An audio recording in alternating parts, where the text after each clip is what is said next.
Today's leaders are struggling. They're struggling to maintain emotional balance in a world where change just won't stop.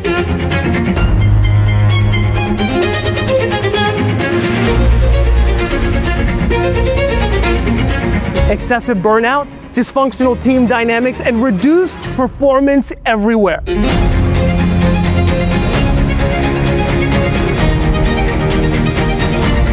We've been taught to believe that avoiding emotions, particularly at work, makes us stronger. This is a lie. When we avoid our emotions, we also avoid what they're trying to tell us, and there's critical information in there. We end up being disconnected from the people that we're leading because we don't know what they're feeling. We cannot solve emotion-based problems without emotion-based solutions.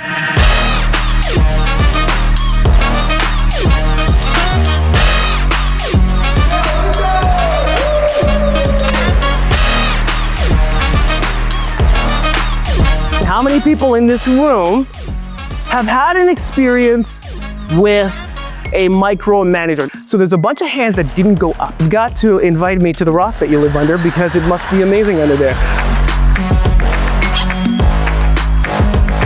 I've spent nearly 2 decades and over 10,000 hours in my practice as an executive leadership coach specializing in emotional intelligence, focused on this problem and how to solve it.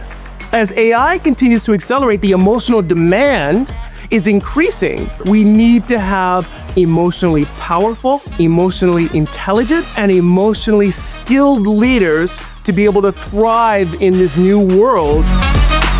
We actually need to pivot from being emotionally avoidant to emotionally engaged, which then makes us available to developing critical emotional intelligence skills.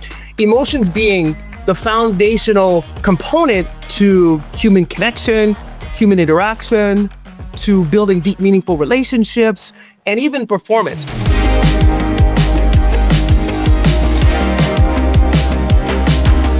I've now developed a proven process for developing emotional intelligence.